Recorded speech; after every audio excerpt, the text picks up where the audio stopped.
define the question that we are trying to answer first. So, for example, for whenever we develop the gigonomics in our case, we always have two questions. First question is what kind of experience we want to deliver, how to make it fun through all the games, and second is how will we deliberately um, convey the message. So, for example, in economics, we have come into the conclusion that we want gigonomics. We know that gigonomics has a message, but first and foremost, it is a truly fun game. So, by after defining that, we have agreed that for the game itself, we want to making sure that people can enjoy the story, people can feel they are becoming a team workers, while the quote unquote more serious part or more educational part, we do it outside the game. In this case, through our social media. But I would say that it's not the only way to do so. I believe Jellyshop and also Bub Pop has different approach from their team as well. So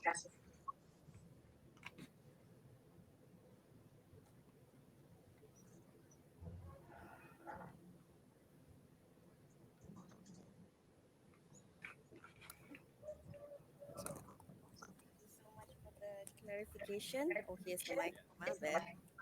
Um, so following on that, right? The next question we have for this panel: each of the social impact games developed by individual teams here had a unique theme. So, how did your team come about to their respective themes, and why was that topic such an influence to you? So, I guess for this one, we can start with Al first. Sorry, can you say it like again but louder? Each of the social impact games developed by your teams is focused on each unique theme. How did your team come about to the respective theme and why? Okay.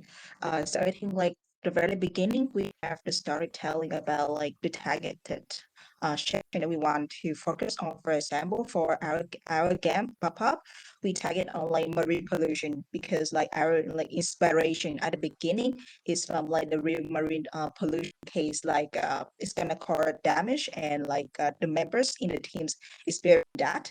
So we come up a lot about the teams that we want to do. So like at the beginning, I think like the main point we choose the team is from the like the inspiration where like the members got that experience too, especially why we want to create the game for like the purpose, bringing the good like impacts to like a group of people, group of player. So it's gonna be from the initial concept and initial inspiration game.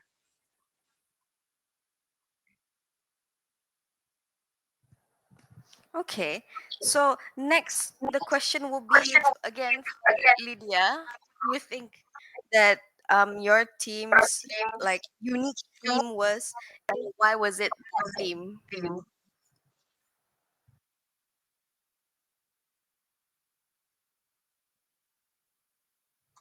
Lydia, Lydia, are you there? Yes, I'm here. Apparently, I couldn't hear the question just now. Can you please repeat? Oh, no worries. Each of the social impact games developed by your team focus on a unique theme. How did your team come about this respective theme and why? Okay, okay, got it. So, first and foremost, I think for our team, I would say the context is that our team was very diverse. We have four nationalities inside the team, and they have different interests, social problems that they want to solve. Everyone also has a different idea. So in our team's case, we are trying to find a problem space that interests us as a team and also with a suitable idea. So, before we come to gigonomics, we have brainstormed about different social problems that we care about, and also trying to see what is our strength and weakness as a team. And then as we attended the workshop in Kuala Lumpur back in May, we in the end we tried to come up with different game ideas, and economics felt just right for our team. So that's how we come up with the idea itself, and how we select a team. Because in economics is more about help the gig economy workers to share their stories so that people can build empathy, and better appreciate the challenge they have. We feel that this is the problems that resonates with us, and we can pair it with a very good game mechanic.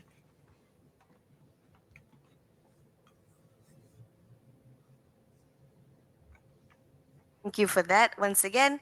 So the ladies have spoken, and now we're back to Theo once again. Okay, thank you. I don't think I have much to add actually from what How and Lydia have kind of shared. I think I can just basically echo in terms of like how we selected the game theme. Is very much as a team we first agree on what social impact we want to do, right? And I think that's what Lydia did as well. So we brainstorm what is a social impact area that we are interested to do, and then after that once we kind of selected and we basically did like a voting, right?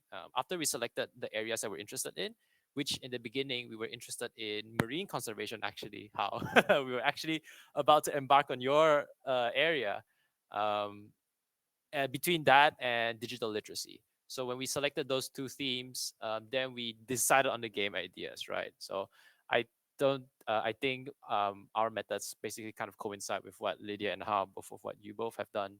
Um, and yeah, so because you have to kind of get consensus as a team first, that way you can get buy-in from everyone for everyone to kind of commit and develop on the game together. Yeah. So how was storytelling a part of this creation of the game?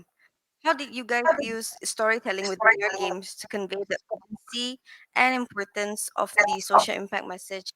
What impact did this approach have on the target audience, which is the one that are interested in learning more about these things? Let's present the question to Lydia first.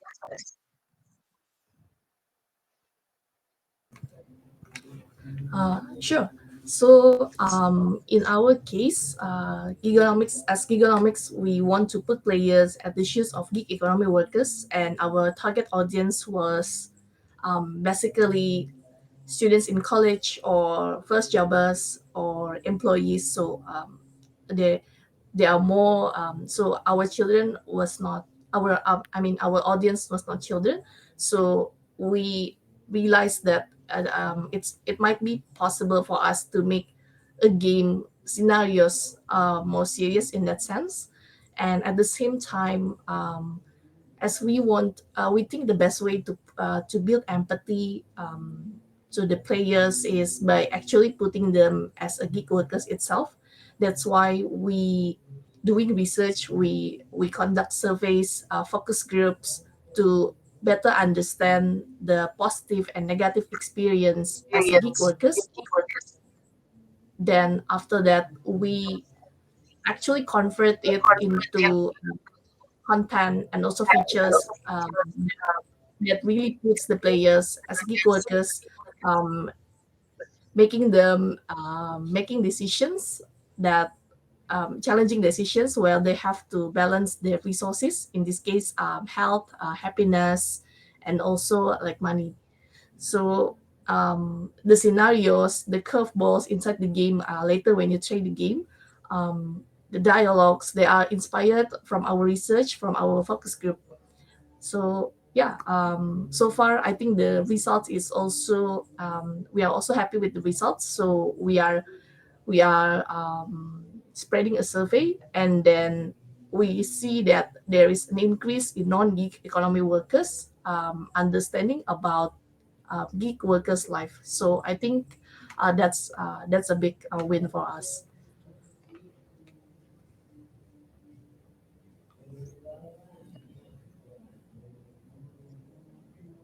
That's a really nice win from for your team indeed. So, Theo, how does storytelling help in your case? So I think for Yeah. me, like, So for sorry. Sorry? sorry, just Ah, my okay, mistake. okay. Yeah. No worries, no worries. So I think how the storytelling impact Jelly Shop. I think it was we basically took the similar approach to Lydia's team as well with a Gig-o-nomics. We put players in the shoes of an well this time instead of a gig worker, you're now a 60-year-old person trying to buy a gift for your grandchildren. You're trying to buy a Nintendo Switch, which we call it Chintento Change, because Jelly Shop we wanted to teach elderlies how to shop online safely, right? So um, we uh, we want to teach elderly how to shop online safely. So I think it made sense to go with the idea of you're playing as the elderly. Um, but I think our approach is slightly different in the sense that we had to do our own research and dictate everything first in the game design. So we tried things out. Um, we tried things out rather than having surveys instead. And what happened was after the game was much more ready, then we prototype. Then we did the play testing, right? And this was, I think, a much more different approach for our game development, mostly because when you want to showcase a prototype to an elderly, it can be a bit difficult. You know what I mean? They usually, elderlies, they don't really focus on the actual product. They don't focus on the benefits. Rather, they focus on like the completeness of how the game looks, right? Like, is the art good? Is the sound good? So, like on the shallow level, that's what they looked at. So we can't really give an early prototype to or a survey per se. We had to complete the game to a much more mature stage. Then we did the play test. Um, Nevertheless, so we went with trying to put elderlies in the shoes of trying to put ourselves in the shoes of an elderly when we play the game, and we use playtesting to pivot and make sure the story aligns well and also the gameplay plays well. And thankfully, it went well. Um, we even found better ways to like improve the design from the playtesting to make controls much more intuitive, right? So there were we found out elderlies wanted to scroll wheel through some of the inputs, so we kind of implemented that so that we can have as seamless as an experience, so that eventually when we give it to the elderlies to play, they can pick it up very easily. I'm glad the elderly in my home doesn't even like technology at all. You ask them to do something, they're just gonna be like in Brunei would always say, "Apa kan kau nilai? Nan ini paham ba?" You know. So how what's the storytelling on your end? I think like for our game storytelling, even not like our social impact games, also like the commercial game as well. So storytelling is like the Bible, so that you can track about like the inspiration your game is from, and like how like people can like follow, so they can create the game better. So it's gonna be one of like is a tracking point, so that people like the players follow and play your game. So like social like that is how like social games and like can generate from the storytelling that we have.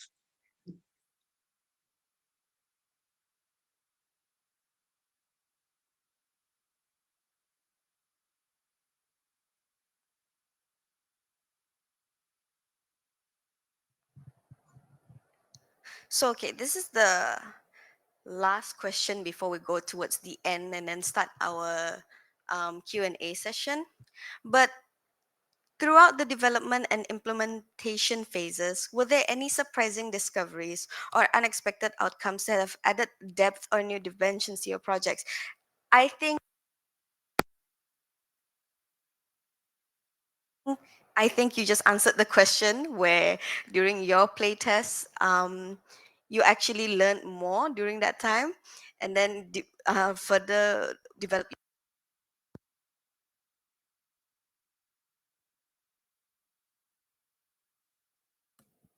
So that microphone was out of battery, like it's really really gone. But Theo, as I said just now, Theo actually has already mentioned that during the playtest he has learned more and added more in depth into his games. But what about Lydia? How has it helped you during your development? So I think in Gig-o-nomics, our story is a bit different. So since we start our development by research, and basically we try to convert the research into an experience, right? So we thought it will be straightforward, but turns out at one point in our development, we realized after we get the feedback that Gigonomics felt too depressing. So because we keep throwing players with challenge and they need to survive, it the game was we feel that the game was quite stressful. So with 1 month left in the development, we brainstormed and able to add multiple endings and also buffs to the game. And I can see that the team as well as the players later were very happy with the change because now the game feels more fun and also it also have more replayability to play. So that's the case with Gigonomics.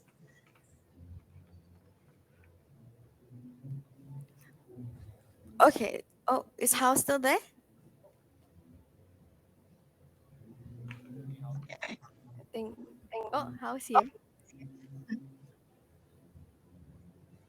So what about your end? How during the development and implementation, were there any new discoveries for you, or did you run into any problems or anything?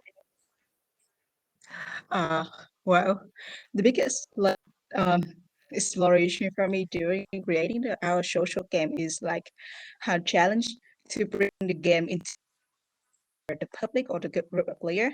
Because it's not like commercial games. Commercial games like when we create a game already, that specific group of players already. For example, one the game that we create is Horizon, and our like the season is season two, and we have like from season one we have like the fan of the game already. So when we create the second seasons, we do not like care anymore about like how to bring like how to attract more people into the games because we have players already. But for the social games, like we have to try everything at the even like we have to direct the game direct into like the players.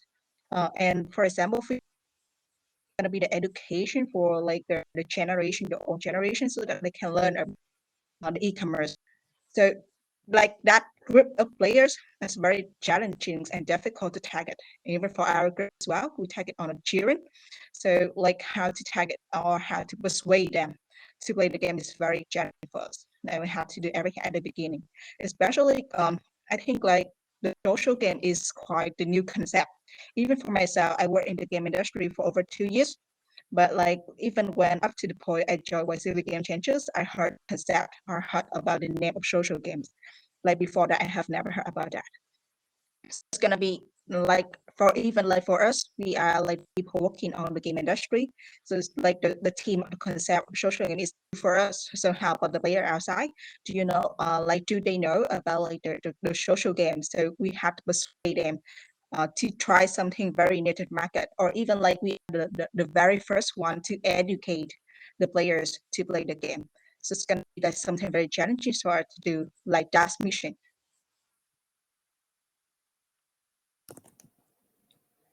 These three panelists of mine really have my compliments, as they've only been in the industry for a couple of years and they can understand and create game in depth, whereas I've been in the game industry for over a decade and all I can do is turn on my PC and just start playing game. These people understand it more than I, and really really kudos to them. So how do we start this? Do we start with the postmortem first, or do we start with the Q&A? What do you think?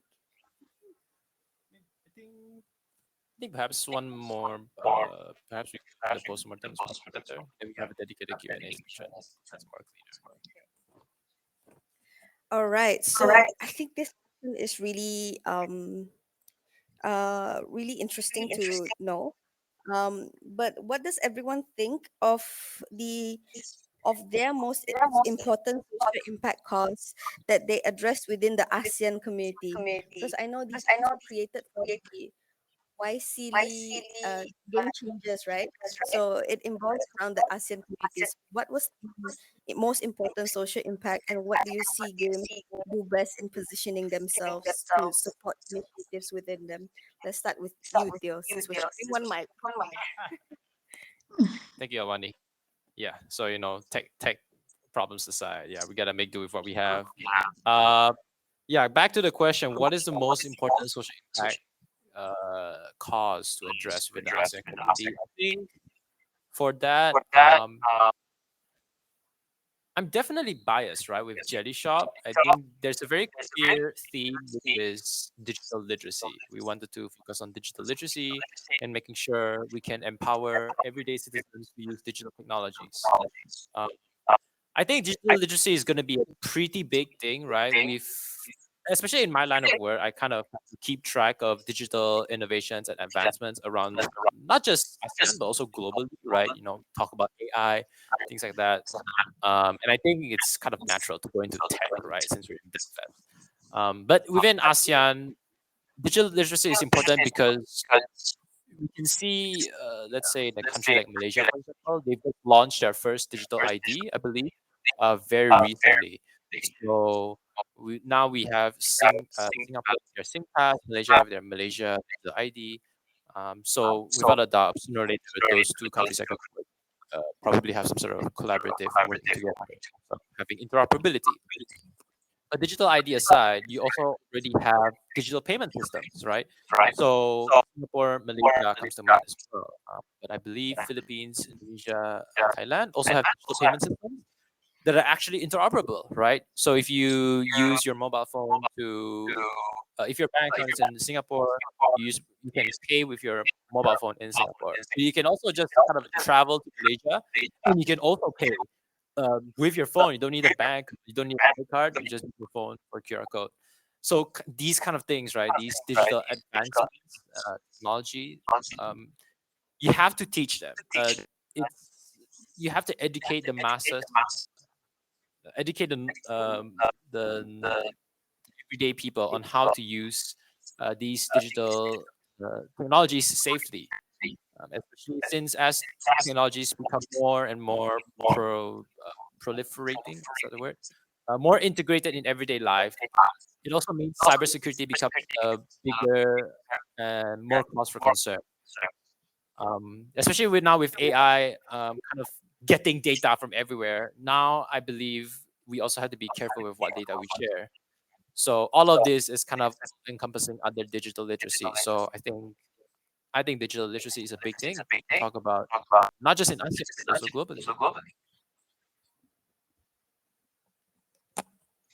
I know in Brunei we're also just starting with using our phones to pay for some stuff like Pocket and BIBD Quick Pay. So it's really interesting to see how there are still so little people using these apps. I know most of my friends that actually use the app is just to win those Blackpink tickets given by Pocket or the iPhone giveaways and stuff. Because honestly, I'm guilty of the same thing. But what about what is the most important social impact cause that you to address within the ASEAN community?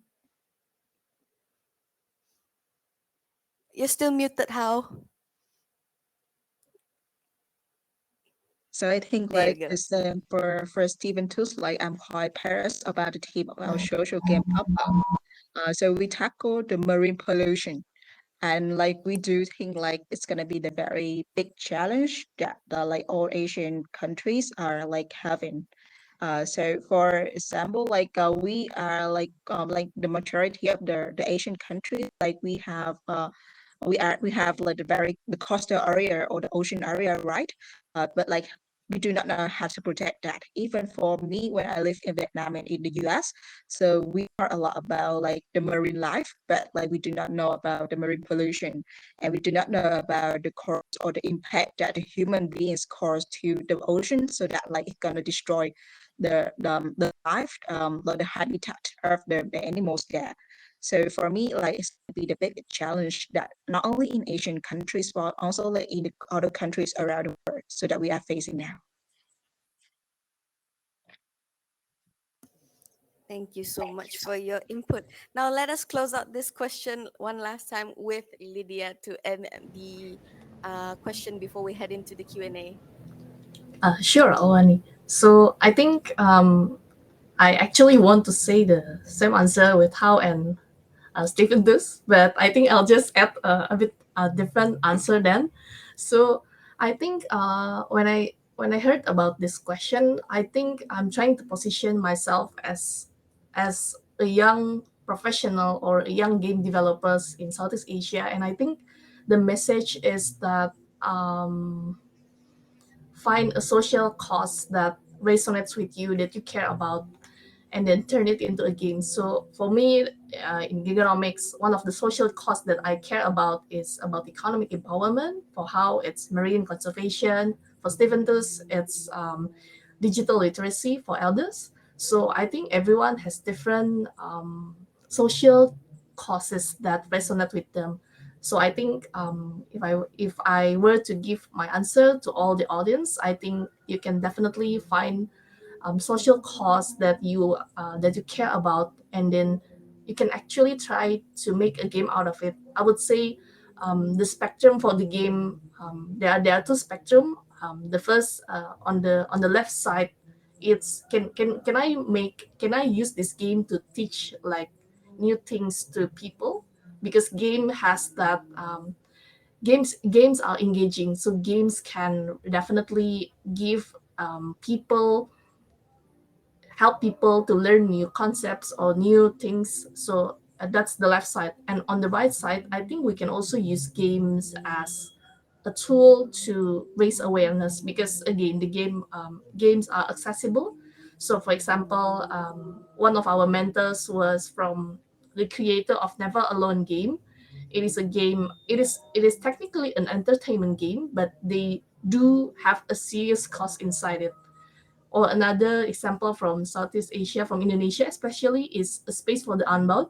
So it is an entertainment game, but inside the game they also try to talk a bit about mental health. So I think there are lots of social causes that are, and it can be delivered in multiple ways. So for audience, I would definitely recommend to decide what kind of social causes that you are interested about, and then try to come up with a game idea around that topic. Yeah, so that's from my side. Thank you so much, Lydia, for the end of that session. So we've already heard from our three remarkable panelists. Uh, their thoughts, their ideas, their creations, everything they have done so far within the years, and what they're trying to show and prove throughout their dedication with these social impactful games. So I would like to open the floor to the public in case anyone has any questions. So we're limited to 15 minutes. Maybe we can take a couple of questions, and then if you have any questions dedicated to any panelist, you can state it, who the question is directed to.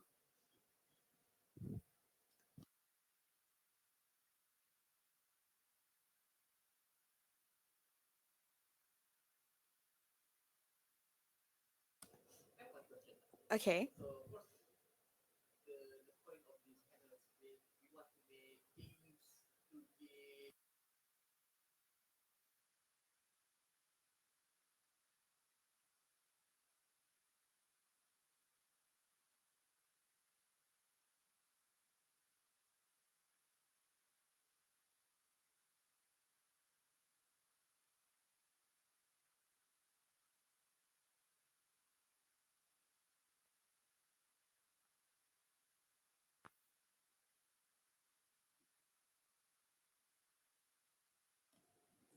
Exactly my thought. But yeah, since this question was targeted to you, you can have the floor. Thank you. I think just to repeat the question for Lydia and how, right? Because it was kind of from the audience. So your question was, if I may reiterate, which is how do you? I mean, we're at Jellyshop. We're developing a game for digital literacy. So the question comes about how do you get elderlies actually interested to play the game, right? If I'm correct, yeah. That is a pretty big problem, I will say, like a very big problem statement that we have to solve. But the way we went about it is when we have this unique approach. I think it was, we call it intergenerational gameplay, right? And basically the way we would see it happen, how the game is introduced, is from their children. So the children will find a game, then they'll play it together for the elderlies, right? Because if you give the game to the elderlies directly, they'll be a bit overwhelmed.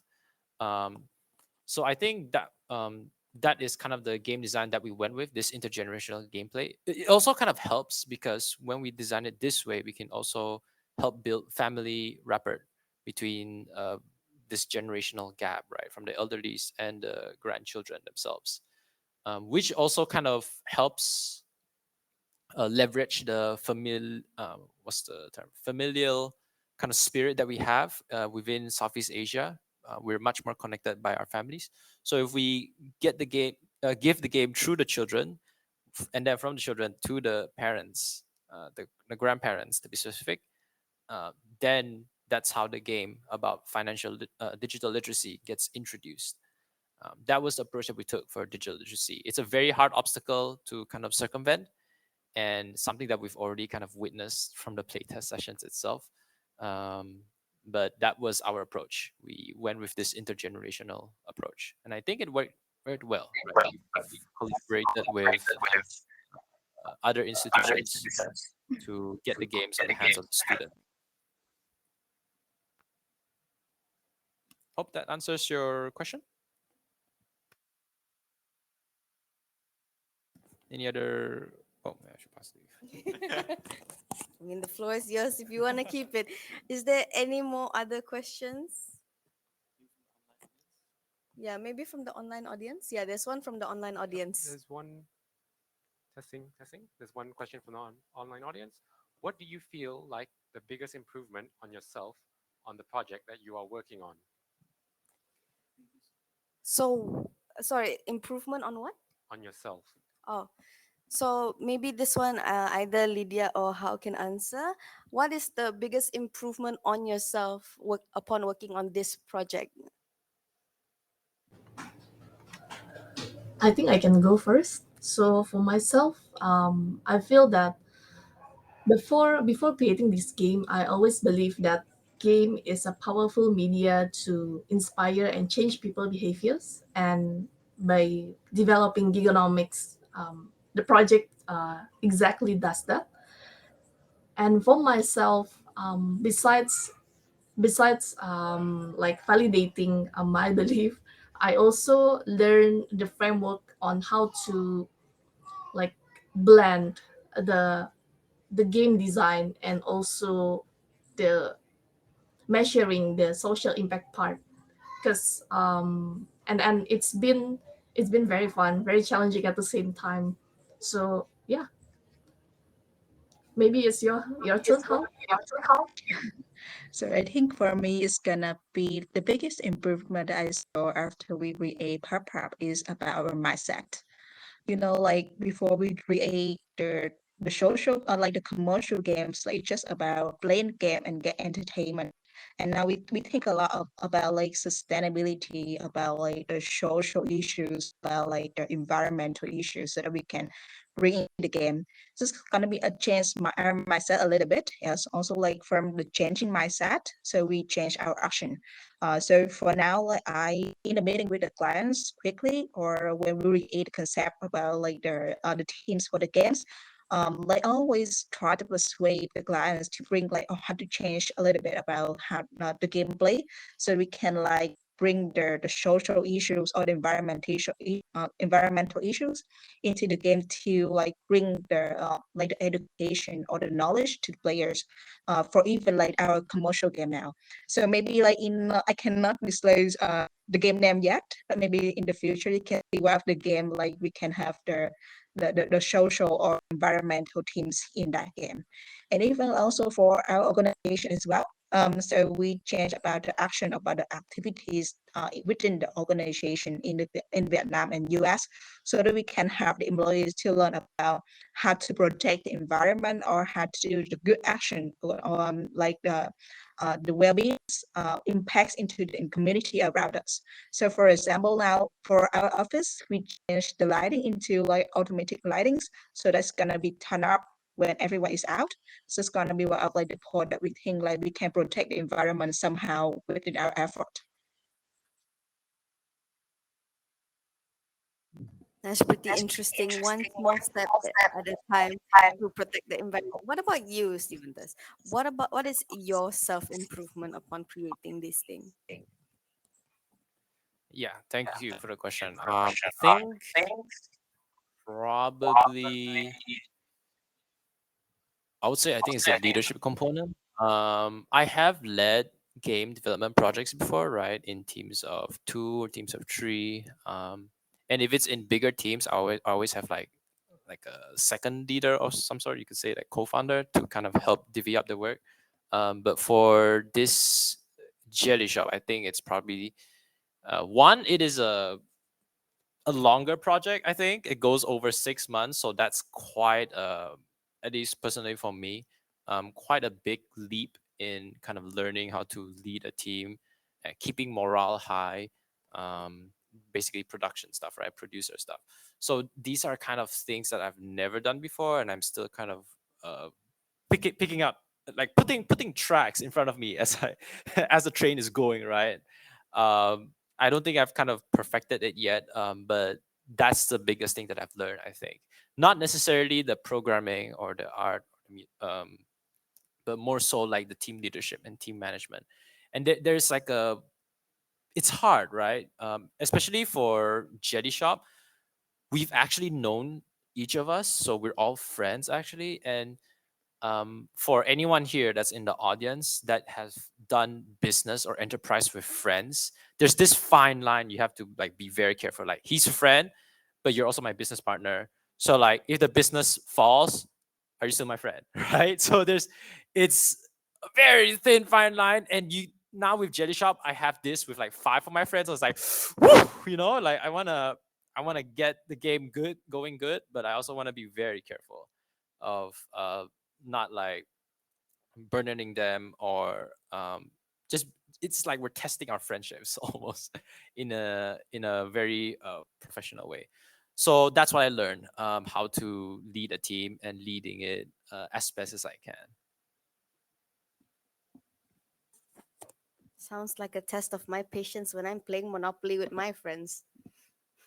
So, as time draws to an end, we have maybe time for one more question. If there's anyone from the online side or from the offline audience, there's anyone here with one more question.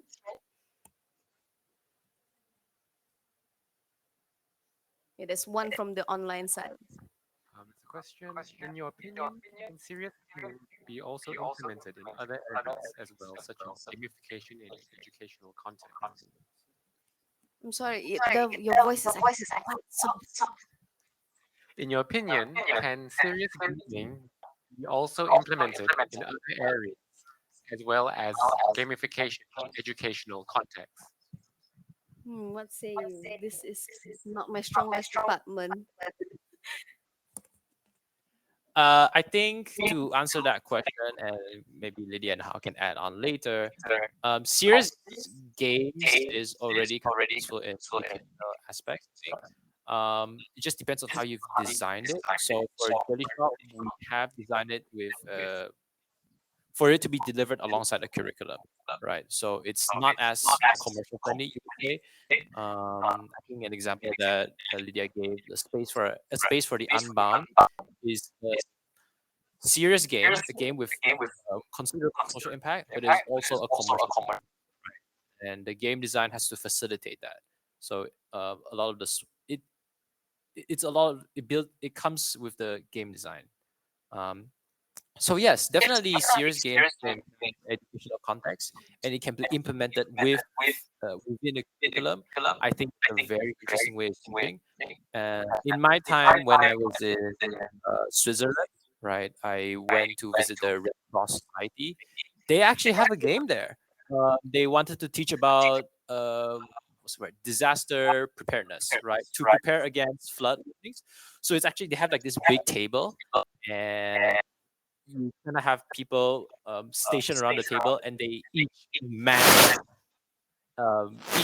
each person kind of mans one part of the preparedness strategy, right? So like I could be preparing rations for people to kind of uh, to have in the emergency shelter, whereas another person might be planting mangrove trees, right? Because mangrove trees can actually kind of fight back against flooding, the soils and the roots. I don't know the technical details of it, but games actually have a lot of kind of value. You can put them in museums, right? As mentioned with the society. So definitely on educational context. But perhaps Lydia or How, in terms of the gamification, that one I do not have that much of input. So I think if either of you have more input, pass to either of you. So I can go first for this question. My answer is yes, because like we are having one of like the classes in my friend's English institution for the children to play the game and to learn about marine pollution, about like how the social impacts or how like the negative impacts that the human beings cause on the marine life. So we yes we do have educational impacts from our games, our serious game, our social games in the education for the children. And also like we are negotiating to place the game to be in front of like the aquarium in Vietnam, so that like people or children can play or parents can play while they are waiting for going into the aquarium, so that they can learn about the marine pollution or they can learn about the species that are endangered in Vietnam and also in other countries in Asia and in the world. I'll just add quickly to add Steven does and House answer. So I would say serious gaming and gamification actually overlaps in a sense that both of them serve a serious purpose, but I would say the format that's delivered is a bit different. So I would say TLDR, it's definitely yes. So yeah.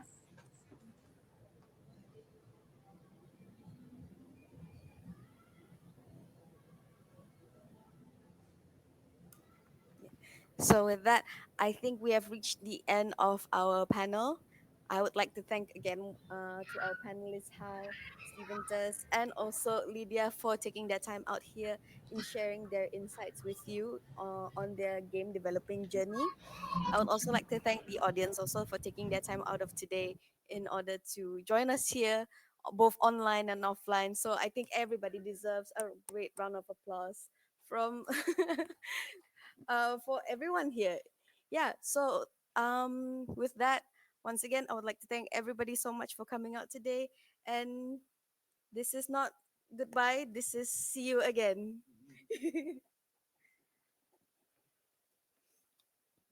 Thank you so much, Lydia and How, for joining us today as well. Bye. It was nice meeting both of you. Thank you very much. Yeah.